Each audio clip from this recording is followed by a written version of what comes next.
Internet. I'm Shannon, and today we are doing Chapter 4 of The Great Gatsby. This is actually the second time today I'm filming this video.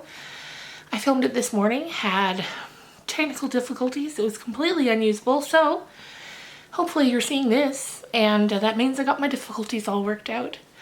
So if you're new to my channel, I've got a playlist with all the 3 previous chapters. You can go and get caught up and then come and listen to today's. Otherwise, let's just get on into it. Chapter 4. On Sunday morning, while church bells rang in the village along shore, the world and its mistress returned to Gatsby's house and twinkled hilariously on his lawn. "He's a bootlegger," said the young ladies, moving somewhere between his cocktails and his flowers. "One time he killed a man who had found out that he was a nephew to von Hindenburg and second cousin to the devil. Reach me a rose, honey, and pour me a last drop into that there crystal glass." Once I wrote down on an empty spaces of a timetable the names of those who came to Gatsby's house that summer. It's an old timetable now, disintegrating at its folds, and headed, "The schedule in effect, July 5th, 1922. But I can still read the gray names, and they will give you a better impression of my generalities of those who accepted Gatsby's hospitality and paid him the subtle tribute of knowing nothing whatever about him. From East Egg, then, came the Chester Beckers and the Leaches, and a man named Bunsen, whom I knew at Yale, and Dr. Webster Civet, who was drowned last summer up in Maine, and the Hornbeams, and the Willie Voltaires, and a whole clan nicknamed Blackbuck, who always gathered in a corner and flipped up their noses like goats at whosoever came near. And the Ismays and the Christies, or rather Hubert Aubach and Mr. Christie's wife, and Edgar Beaver, whose hair they say turned cotton white one winter afternoon, for no good reason at all. Clarence Eddive was from East Egg, as I remember. He came only once in white knickerbockers and had a fight with a bum named Eddie in the garden. From further out on the island came the Cheadles and the O.R.P. Schraders and the Stonewall Jackson Abrams of Georgia, and the Fishgars and the Ripley Snells. Snell was there 3 days before he went to the penitentiary, so drunk out on the gravel drive that Mrs. Ulysses Sweet's automobile ran over his right hand. The Danceys came too, and S.B. Whitebait, who was well over 60, and Morris A. Flink, and the Hammerheads, and Beluga, the tobacco importer, and Beluga's girls. From West Egg came the Poles, and the Mulreadys, and Cecil Roebuck, and Cecil Schoen, and Gulick, the state senator, and Newton Orchard, who controlled films par excellence, and Eckhouse, and Clyde Cohen, and Don S. Schwartz, the son, and Arthur McCarty, all connected with the movies in one way or another, and the Catlips, and the Bambergs, and G. Earl Muldoon, brother to that Muldoon who afterwards strangled his wife. DeFonto, the promoter, came there, and A. Legrose, and James B. Rotgut, Ferret, and the De Jongs, and Ernest Lilly. They came to gamble, and when Ferret wandered into the garden, he meant it was cleaned out, and associated traction would have to fluctuate profitably the next day. A man named Klipspringer was there so often that he became known as the Boarder. I doubt if it had been any other home. Or if he had any other home. Of theatrical people, there were Gus Ways and Horace O'Donovan and Lester Meyer and George Duckweed and Francis Bull. Also from New York were the Cromes and the Backheisens and the Denekers and Russell Betty and the Corrigans and the Kahlers and the Dwars and the Scullys and S.W. Belcher and the Smirks and the Young Quins, divorced now, and Henry L. Palmetto, who killed himself by jumping in front of a subway train in Times Square. Benny McClanahan arrived always with 4 girls. They were never quite the same ones in physical person, but they were so identical with one another that it inevitably seemed they had been there before. I have forgotten their names, Jacqueline, I think, or else Consuela, or Gloria, or Judy, or June, and their last names were either the melodious names of flowers and months, or the sterner ones of great American capitalists whose cousins, if pressed, they would confess themselves to be. In addition to all of these, I can remember that Faustuna O'Brien came there at least once, and the Baedeker girls and young Brewer, who had his nose shot off in the war, and Mr. Albruxberger and Miss Hagg, his fiancée, and Ardrita Fitzpeters and Mr. Pete Jewett, once head of the American Legion, and Miss Claudia Hip, with a man reputed to be her chauffeur and a prince of something whom we call Duke, and whose name, if I ever knew it, I have forgotten. All these people came to Gatsby's house in the summer. At 9 o'clock one morning in late July, Gatsby's gorgeous car lurched up the rocky drive to my door and gave a burst of melody from its 3-noted horn. It was the first time he had called on me, though I had gone to 2 of his parties mounted in his hydroplane and, at his urgent invitation, made frequent use of his beach. "Good morning, old sport. You're having lunch with me today, and I thought we'd ride up together." He was balancing himself on the dashboard of his car with that resourcefulness of movement that's so particularly American, that comes, I suppose, with the absence of lifting work in youth, and even more with the formless grace of our nervous, sporadic games. This quality was continually breaking through his punctilious manner and the shape of restlessness. He was never quite still. There was always a tapping foot somewhere, or the impatient opening of a closing of hand. He saw me looking with admiration at his car. "It's pretty, isn't it, old sport?" He jumped off to give me a better view. "Haven't you ever seen it before?" Oh, I'd seen it. Everyone had seen it. It was a rich cream color, bright with nickels, swollen here and there in its monstrous length, with triumphant hat boxes and super boxes and tool boxes, and terraced with a labyrinth of windshields that mirrored a dozen suns. Sitting down behind many layers of glass in a sort of green leather conservatory, we started to town. I had talked with him perhaps half a dozen times in the past month and found, to my disappointment, that he had little to say. So my first impression that he was a person of some undefined consequence had gradually faded, and he had become simply the proprietor of an elaborate roadhouse next door. And then came the disconcerting ride. We hadn't reached West Egg Village before Gatsby began leaving his elegant sentences unfinished, and slapping himself indecisively on the knee of his caramel-colored suit. "Look here, old sport," he broke out surprisingly, "what's your opinion of me anyhow?" A little overwhelmed, I began the generalized evasions which that question deserves. "Well, I'm going to tell you something about my life," he interrupted. "I don't want you to get the wrong idea of me from all these stories you hear." So he was aware of the bizarre accusations that flavored conversation in his halls. "I'll tell you the God's truth." His right hand suddenly ordered divine retribution to stand by. "I'm the son of some wealthy people in the Middle West, all dead now. I was brought up in America, but educated at Oxford because all my ancestors have been educated there for many years. It is a family tradition." He looked at me sideways, and I knew why Jordan Baker had believed he was lying. He hurried the phrase "educated at Oxford," or swallowed it, choked on it, as though it had bothered him before. And with this doubt, his whole statement fell to pieces, and I wondered if there wasn't something a little sinister about him after all. "What part of the Middle West?" I inquired casually. "San Francisco." "I see." "My family all died, and I came into a good deal of money." His voice was solemn, as if the memory of that sudden extinction of a clan still haunted him. For a moment I suspected he was pulling my leg, but at a glance it convinced me otherwise.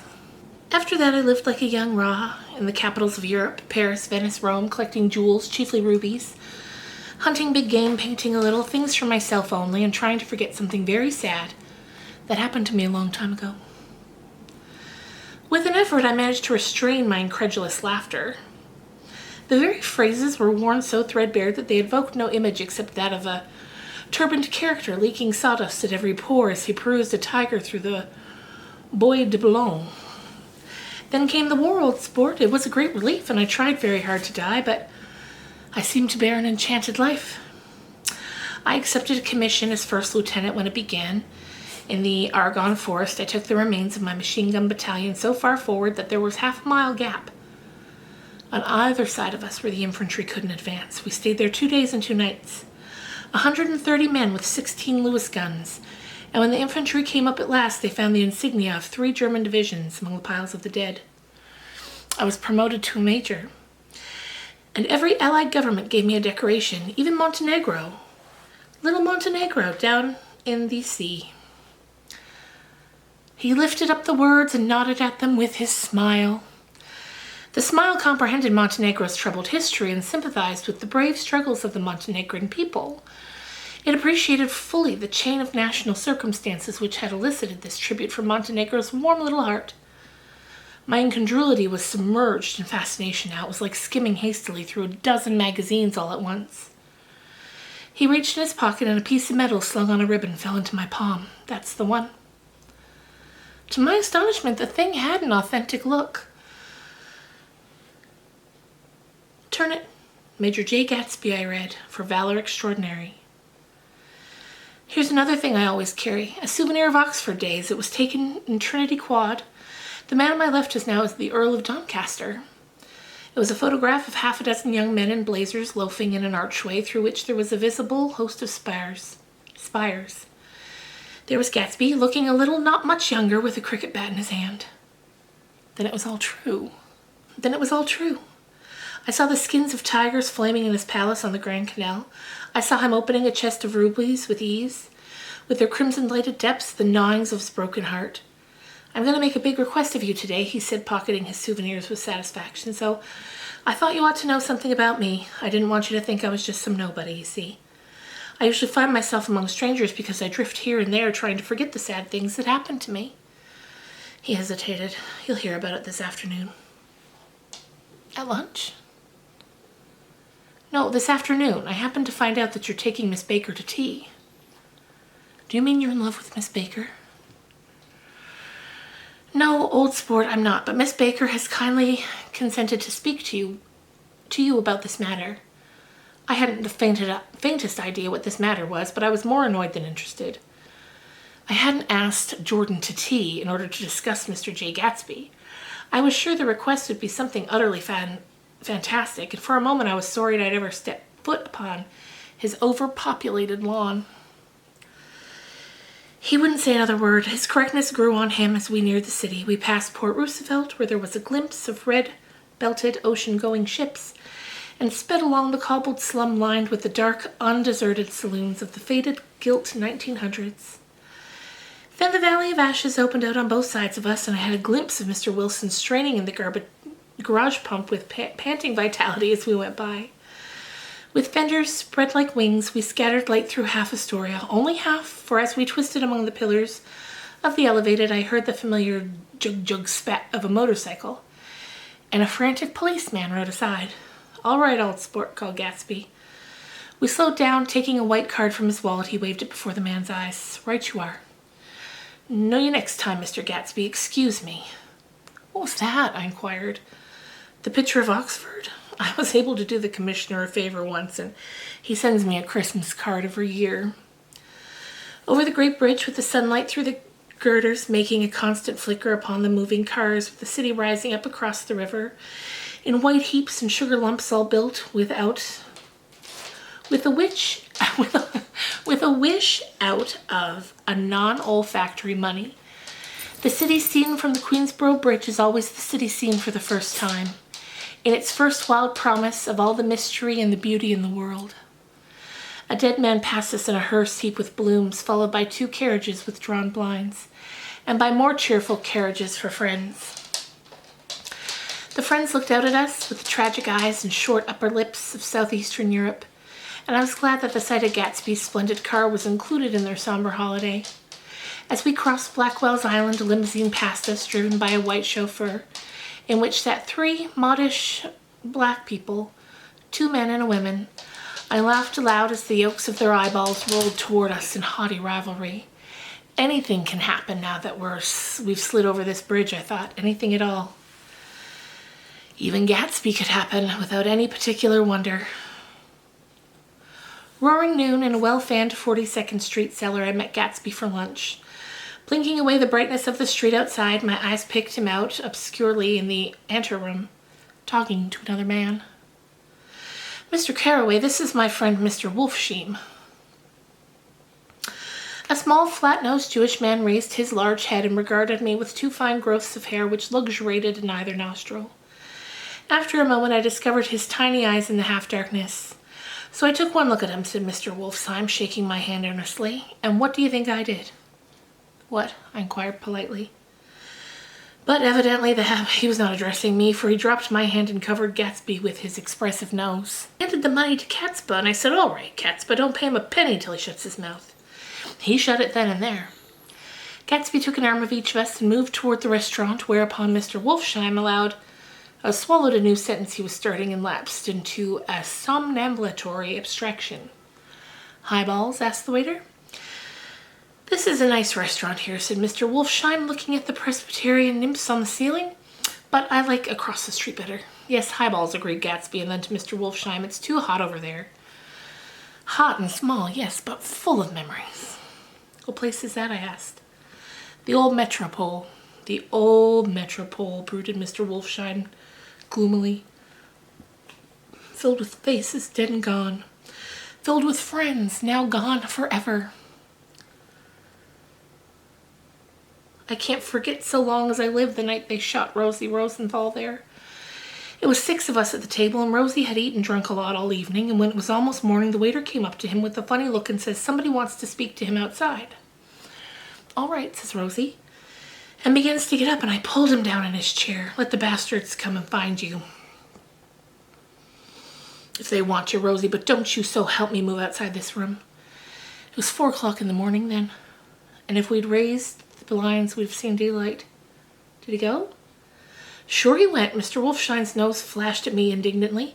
He turned around the door and says, "Don't let that waiter take away my coffee," and then he went out onto the sidewalk and they shot him 3 times. 4 of them were electrocuted, I said, remembering. 5 with Becker. His nostril turned to me in an interested way. "I understand you're looking for a business condition." The juxtaposition of those 2 remarks was startling. Gatsby answered for me. "Oh no," he exclaimed, "this isn't the man." "No?" Mr. Wolfsheim seemed disappointed. "This is just a friend. I told you we'd talk about that some other time." "I beg your pardon, I had the wrong man." A succulent hash arrived, and Mr. Wolfsheim, forgetting a more sentimental atmosphere of the old metropole, began to eat with ferocious delicacy. His eyes, meanwhile, roved very slowly all around the room. He completed the arc by turning to inspect the people directly behind. I think that except for my presence, he would have taken one short glance beneath our own table. "Look here, old sport," said Gatsby, leaning toward me. "I'm afraid I made you a little angry this morning in the car." There was that smile again, but this time I held out against it. "I don't like mysteries," I answered, "and I don't understand why you won't come out frankly and tell me what you want. Why has it all got to come through Miss Baker?" "Oh, it's nothing underhand," he assured me. "Miss Baker's a great sportswoman, you know, and she'd never do anything that wasn't all right."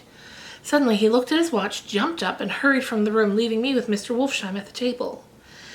"He has to telephone," said Mr. Wolfsheim, following him with his eyes. "Fine fellow, isn't he? Handsome to look at and a perfect gentleman."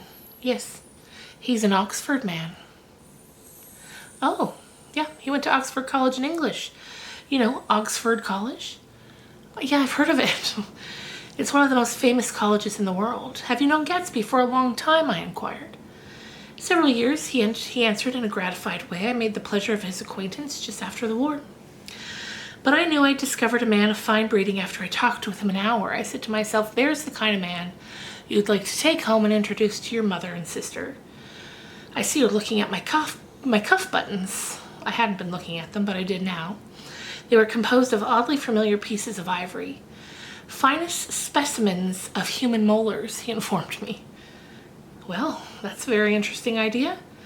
"Yeah," he flipped his sleeves up under his coat. "Yeah, Gatsby's very careful about women. He would never so much as look at a friend's wife." When the subject of this instinctive trust returned to the table and sat down, Mr. Wolfsheim drank his coffee with a jerk and got to his feet. "I've enjoyed my lunch," he said, "and I'm going to run off from you 2 young men before I outstay my welcome." "Don't hurry," said Gatsby without enthusiasm. Mr. Wolfsheim raised his hand in a sort of benediction. "You're very polite, but I belong to another generation," he announced solemnly. "You sit here and discuss your sports and your young ladies and your..." He supplied an imaginary noun with another wave of his hand. "As for me, I'm 50 years old, and I won't impose myself on you any longer." As he shook hands and turned away, his tragic nose was trembling. I wondered if I had said something to offend him. "He becomes very sentimental sometimes," explained Gatsby. "This is one of his sentimental days. He's quite a character around New York, a Denzian of Broadway." "Who is he anyhow, an actor?" "No." "A dentist?" "No, he's a gambler." Gatsby hesitated, then added coolly, "He's the man who fixed the World Series back in 1919. The idea staggered me. I remembered, of course, that the World Series had been fixed in 1919, but if I had thought of it at all, I would have thought of it a thing that merely happened. The end of some inevitable chain. It never occurred to me that one man could start to play with the faith of 50 million people, with the single-mindedness of a burglar blowing a safe. How'd he do that? He just saw the opportunity. And why isn't he in jail? They can't get him, old sport. He's a smart man. I insisted on paying the check as the waiter brought my change. I caught sight of Tom Buchanan across the crowded room. "Come along with me for a minute," I said. "I've got to say hello to someone." When he saw us, Tom jumped up and took half a dozen steps in our direction. "Where have you been?" "Daisy's furious because you haven't called up." "This is Mr. Gatsby, Mr. Buchanan." They shook hands briefly, and a strained, unfamiliar look of embarrassment came over Gatsby's face. "How've you been anyhow?" Tom demanded of me. "How'd you happen to come this far up to eat?" "I've been having lunch with Mr. Gatsby." I turned towards Mr. Gatsby, but he was no longer there. "One October day in 1917, said Jordan Baker that afternoon, sitting up very straight on a straight chair in the tea garden at the Plaza Hotel, I was walking along from one place to another, half on the sidewalks and half on the lawns. I was happier on the lawns because I had on shoes from England with rubber knobs on the soles that bit into the soft ground. I had on a new plaid skirt that also blew a little in the wind, and whenever this happened, the red, white, and blue banners in front of the houses stretched out stiff and said, "Tut, tut, tut," in a disapproving way. The largest of the banners and the largest of the lawns belonged to Daisy Fay's house. She was just 18, 2 years older than me, and by far the most popular of all the young girls in Louisville. She dressed in white and had a little white roadster, and all day long the telephone rang in her house, and excited young officers from Camp Taylor demanded the privilege of monopolizing her that night. Anyways, for an hour. When I came opposite her house that morning, her white roadster was gone. Her white roadster was beside the curb, and she was sitting in it with a lieutenant I had never seen before, and they were so engrossed in each other that she didn't see me until I was 5 feet away. "Hello, Jordan," she called unexpectedly. "Please come here." I was flattered that she wanted to speak to me because all of the older girls I admired her most, and she asked me if I was going to the Red Cross to make bandages. I was. Well then, would I tell them that she couldn't come that day? The officer looked at Daisy while she was speaking in a way that every young girl wants to be looked at sometimes, and because it seemed romantic to me. I have remembered that moment ever since. His name was Jay Gatsby. And I didn't lay eyes on him again for over 4 years. Even after I'd met him on Long Island, I didn't realize it was the same man. That was 1917. By the next year, I had a few beaux myself, and I began to play in tournaments, so I didn't see Daisy very often. She went with a slightly older crowd, and she went with anyone at all, or when she went with anyone at all. Wild rumors were circulating about her, how her mother had found her packing her bag one winter night to go to New York and say goodbye to a soldier who was going overseas. She was effectually prevented, but she wasn't on speaking terms with her family for several weeks. After that, she didn't play around with the soldiers anymore, but only with a few flat-footed, short-sighted young men in town who couldn't get into the army at all. By the next autumn, she was gay again, gay as ever, and had a debut after the armistice, and in February, she was presumably engaged to a man from New Orleans. In June, she married Tom Buchanan of Chicago with more pomp and circumstance than Louisville had ever known before. He came down with 100 people in 4 private cars and hired a whole floor of the Mulbach Hotel. And the day before the wedding, he gave her a string of pearls valued at $350,000. I was a bridesmaid. I came into her room half an hour before the bridal dinner and found her lying on her bed as lovely as the June night in her flowered dress and as drunk as a monkey. She had a bottle in one hand and a letter in the other. "Gratulate me," she muttered. "Never had a drink before, but oh, how I do enjoy it."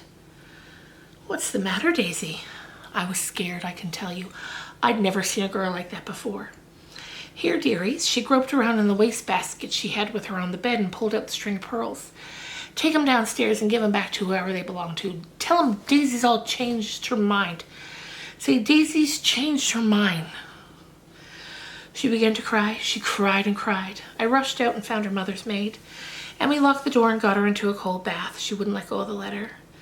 She took it into the tub with her and squeezed it up into a wet ball and only let me leave it in the soap dish when she saw that it was coming to pieces like snow. But she didn't say another word. We gave her spirits of ammonia and put ice on her forehead and hooked her back into her dress, and half an hour later when we walked out of the room, the pearls were around her neck and the incident was over. Next day at 5 o'clock, she married Tom Buchanan without so much as a shiver, and started off on a 3-month trip to the South Seas. I saw them in Santa Barbara when they came back, and I thought I'd never seen a girl so mad about her husband. If he left the room for a minute, she'd look around uneasily and say, "Where's Tom gone?" And wear the most abstracted expression until she saw him coming in the door. She used to sit on the sand with his head in her lap by the hour, rubbing her fingers over his eyes and looking at him with unfathomable delight. It was touching to see them together. It made you laugh in a hushed, fascinated way. That was in August. A week after I left Santa Barbara, Tom ran into a wagon on the Ventura Road one night and ripped the front wheel off his car. The girl who was with him got into the papers, too, because her arm was broken. She was one of the chambermaids in the Santa Barbara hotel. The next April, Daisy had her little girl and they went to France for a year. I saw them one spring in Cannes and later in Deauville, and then they came back to Chicago to settle down. Daisy was popular in Chicago, as you know. They moved with a fast crowd. All of them young and rich and wild, but she came out with an absolutely perfect reputation. Perhaps because she doesn't drink. It's a great advantage not to drink among hard-drinking people. You can hold your tongue, and moreover, you can time any little irregularity of your own so that everybody else is so blind that they don't see or care. Perhaps Daisy never went in for a more at all, and yet there's something in that voice of hers. Well, about 6 weeks ago, she heard the name Gatsby for the first time in years. It was when I asked you, do you remember, if you knew Gatsby in West Egg? After you'd gone home, she came into my room and woke me up and said, "What Gatsby?" And when I described him, I was half asleep. She said in the strangest voice that it must be the man she used to know. It wasn't until then that I connected this Gatsby with the officer in her white car. When Jordan Baker had finished telling all this, we left the plaza for half an hour and were driving into Victoria through Central Park. The sun had gone down behind the tall apartments of the movie stars in the West 50s, and the clear voices of children, already gathered like crickets on the grass, rose through the hot twilight. "I'm the Sheik of Araby, your love belongs to me, at night when you're asleep, into your tent I'll creep." It was a strange coincidence, I says, but it wasn't a coincidence at all. Why not? Gatsby bought that house so that Daisy would be just across the bay. Then it had not been merely the stars to which he had aspired on that June night. He came alive to me, delivered suddenly from the womb of his purposeless splendor. "He wants to know," continued Jordan, "if you'll invite Daisy to your house some afternoon and then let him come over." The modesty of the demand shook me. He had waited 5 years and bought a mansion where he dispensed starlight to casual moths so that he could come over some afternoon to a stranger's garden. Did I have to know all this before he could ask such a little thing? He's afraid. He's waited so long. He thought you might be offended. You see, he's regular tough underneath it all. Something worried me. Why didn't he ask you to arrange a meeting? He wants her to see his house, and your house is right next door. Oh. I think he half expected her to wander into one of his parties some night, went on Jordan, but she never did. Then he began asking people casually if they knew her, and I was the first one he found. It was about that night. He sent for me at his dance, and you should have heard the elaborate way he worked up to it. Of course, I immediately suggested a luncheon in New York, and I thought he'd go mad. "I don't want to do anything out of the way," he kept saying. "I want to see her right next door." When I said you were a particular friend of Tom's, he started to abandon the whole idea. He doesn't know very much about Tom, though he's read a Chicago paper for years just on the chance of catching a glimpse of Daisy's name. It was dark now, and as we dipped under a little bridge, I put my arm around Jordan's golden shoulder and drew her toward me and asked her to dinner. Suddenly, I wasn't thinking of Daisy and Gatsby anymore, but of this clean, hard, limited person who dealt in universal skepticism and who leaned back jauntily just within the circle of my arm. A phrase began to beat in my ears with a sort of heady excitement. "There are only the pursued, the pursuing, the busy, and the tired." "And Daisy ought to have something in her life," murmured Jordan to me. "Does she want to see Gatsby? She's not to know about it. Gatsby doesn't want her to know.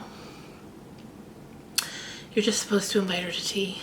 We passed a barrier of dark trees, And then the facade of 59th Street, a block of delicate pale light, beamed down into the park. Unlike Gatsby and Tom Buchanan, I had no girl whose disembodied face floated along the dark cornices and blinding signs.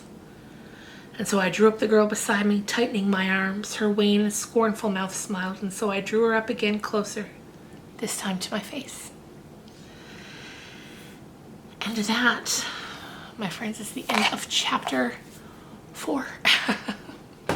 So I'm going to go now, get this edited, get it put up so it can still go out today as I had hoped. It'll just be in the nighttime instead of in the morning as I tried to do originally. I hope you enjoyed this, and I'll see you again real soon. Bye, guys.